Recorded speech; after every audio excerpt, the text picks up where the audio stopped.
Dépendance amoureuse, comment s'en débarrasser? Dans cette vidéo, nous parlerons de la dépendance amoureuse, de ce que c'est et comment s'en débarrasser. Avant de passer à la discussion, je vous demande de cliquer sur le bouton s'abonner et de mettre un pouce en l'air, afin que le plus de personnes possible puissent le voir. Alors, commençons. Qu'est-ce que la dépendance amoureuse? La dépendance amoureuse est en réalité un type de relation interpersonnelle destructrice où une personne idéalise l'autre et est prête à se fondre complètement, à se dissoudre dans cette personne. Et ces relations, ces sentiments apportent souvent de la souffrance. Pourquoi cela se produit-il? Une personne qui souffre de dépendance amoureuse attribue à l'autre des qualités qui ne lui appartiennent même pas. Et souvent, c'est-à-dire qu'il ne voit pas la personne elle-même, mais ce qu'il représente en réalité dans cette personne. Il attribue une multitude de qualités qui n'existent pas, tombe amoureux de cet idéal, idéalise, comprend qu'il se passe quelque chose de bizarre et essaie de faire quelque chose pour améliorer ses relations. À un moment donné, il comprend que cette relation n'est pas ce qu'il veut et essaie de s'en détacher, mais il ressent un syndrome de sevrage, éprouve des symptômes de manque et revient à cette relation, essayant de tout ramener à la normale. Pourquoi cela se produit-il? C'est semblable à la toxicomanie. Une personne ne se sépare pas de l'autre, c'est-à-dire qu'elle veut fusionner avec cet idéal qu'elle s'est créé, et ici, il n'est plus question de limites personnelles. Il ne s'agit pas du fait que chaque personne dans une relation a son propre espace personnel. Dans ces relations, il n'y a absolument rien.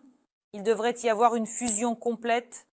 Naturellement, la personne qui entre dans ces relations est très effrayée par cette pression et de telles relations se détruisent. En réalité, une personne souffrant de dépendance amoureuse peut ressentir à la fois un épuisement émotionnel et une perte de sa propre identité, c'est-à-dire qu'il ne comprend plus qui il est, cette personne, ce qu'il représente, ce qu'il aime, ce qu'il veut. Tout est mélangé en lui et il ne comprend même plus qu'il est dépendant de lui-même.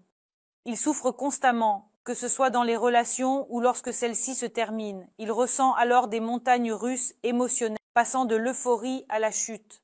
Lorsque les relations, par exemple, reprennent, il y a une explosion d'émotions inédites, de sentiments intenses, d'une telle intensité, puis viennent à nouveau des doutes, comme si quelque chose n'allait pas, quelque chose était incorrect.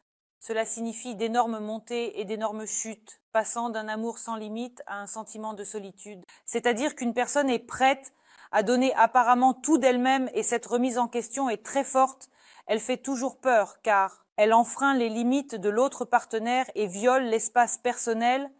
Ces sentiments sont perçus comme une pression et l'autre personne souhaite sortir de cette relation, ce qui fait ainsi souffrir la personne souffrant de dépendance amoureuse. La psyché de la personne souffrant de cette dépendance est très fortement perturbée. On peut qualifier ces relations d'étreinte étouffante. Une personne désire tant aimer, veut tant donner qu'elle ne comprend pas qu'elle écrase simplement son partenaire. L'étreinte étouffante est exactement le nom de ces relations.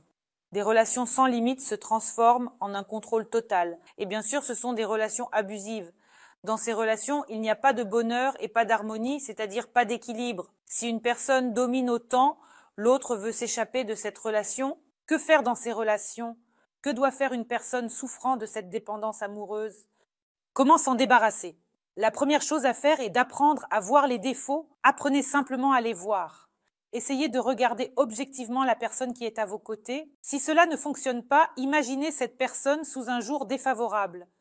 Imaginez la situation la plus peu flatteuse pour vous, la plus désagréable. Il est possible que vous ayez vu cela quelque part dans un film et que vous ayez même ressenti du dégoût pour le héros. Imaginez votre partenaire à la place de cette personne.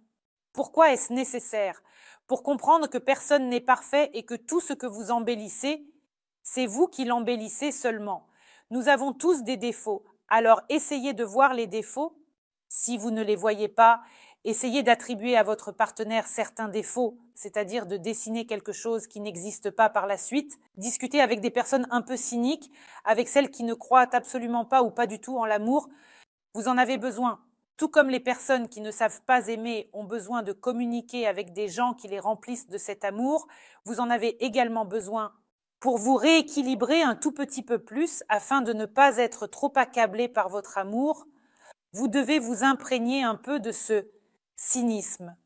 Essayez de communiquer avec des personnes qui ne veulent pas construire de relations, qui ne croient pas en l'amour, qui ne croient pas aux sentiments. Cela peut encore vous aider à vous stabiliser un peu. Ensuite, arrêtez de romantiser cette personne, ce n'est pas nécessaire. Voici, il a fait quelque chose, même quelque chose de totalement insignifiant pour vous, et vous avez déjà exagéré cela à des proportions cosmiques, comme s'il voulait vraiment cela, cet homme. Et dans ce petit geste, il voulait montrer un immense amour, de grands sentiments, et ainsi de suite. Dans ce petit geste, il n'y avait qu'un petit geste. Arrêtez de romantiser, arrêtez de voir plus. Apprenez à regarder à travers le prisme de ce qui est.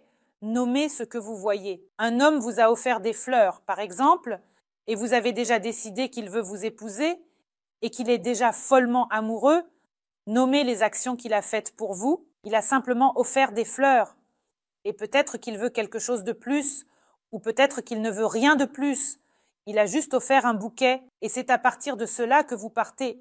Nommez ce qui se passe actuellement dans votre relation afin de ne pas imaginer et d'exagérer tout ce qui se passe à des proportions grandioses, puis d'y croire, puis de tomber dans cet amour incroyable que vous avez vous-même inventé, effrayant votre partenaire et restant à nouveau seul. Ensuite, le travail physique.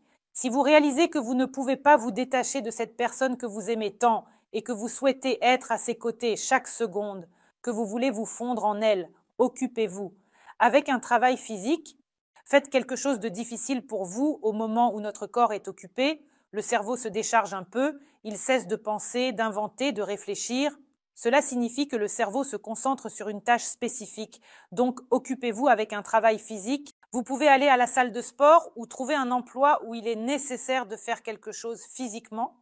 Ensuite, redirigez votre énergie, essayez de rediriger toute votre énergie que vous concentrez sur votre partenaire vers vous-même. Essayez de partager cet immense amour que vous souhaitez donner et donnez-en une partie seulement, tout en gardant une partie pour vous. Investissez une partie dans votre développement, dans vos intérêts, dans vos émotions. Apprenez à partager cet amour en deux, car vous avez aussi besoin d'amour. Il faut prendre soin de soi, il faut s'aimer. Pourquoi est-ce que je dis cela ? C'est uniquement parce qu'une personne qui souffre d'un déficit de soutien, d'un déficit d'émotion et d'un déficit d'auto-acceptation tombe dans une telle dépendance. Pour éviter cela, il est nécessaire que l'individu travaille sur ses déficits. Qu'est-ce que le déficit de soutien ? C'est quand une personne ne se sent pas fermement ancrée dans ce monde sans quelqu'un à ses côtés. C'est-à-dire que si j'ai un être cher, cela signifie que je me sens bien. Cela signifie que j'ai ce soutien, c'est-à-dire que je cherche un soutien dans la pièce. S'il n'y a personne à proximité, tout s'effondre, la terre disparaît sous les pieds et la personne tombe dans l'abîme, d'où l'importance de travailler sur son propre soutien. Dirigez l'énergie qui se libère du contrôle d'une autre personne et de la pression sur autrui vers vous-même. Apprenez à chercher du soutien en vous. Ensuite, le déficit du sentiment de la vie. Quand il y a une personne à côté, cela signifie que les couleurs de la vie existent, que la vie est remplie de luminosité, de couleurs, de sentiments et d'émotions. Il n'y a personne à mes côtés. Il n'y a pas ces couleurs de la vie. Essayez de résoudre ce déficit. Essayez de remplir votre vie vous-même de couleurs, c'est-à-dire, en plus de l'amour, à quoi pensez-vous que vous vous intéressez ? En dehors de l'amour pour le sexe opposé, quel autre amour avez-vous ? Amour pour quoi ? Pour le beau, pour l'art, pour la musique, pour les animaux ? Coloriez vous-même votre vie, ne vous attendez pas à ce qu'une personne arrive et que vous vous accrochiez à elle pour qu'elle embellisse votre vie. Personne ne sauvera personne. Des relations heureuses, c'est lorsque deux partenaires égaux s'engagent dans une relation. Ils échangent quelque chose, mais restent des partenaires égaux. Personne ne se dissout dans l'autre. Et un autre déficit, c'est le déficit d'auto-acceptation et de valeur personnelle.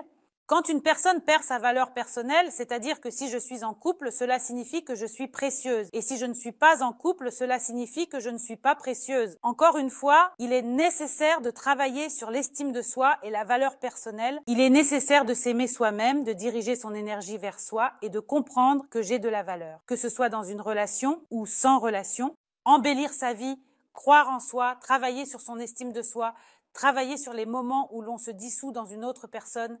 C'est tout pour cette vidéo. C'était moi, Alice Wardomska. J'espère vos likes et abonnements. Écrivez dans les commentaires ce que vous aimeriez discuter dans mes nouvelles vidéos. N'oubliez pas de cliquer sur la cloche et à bientôt.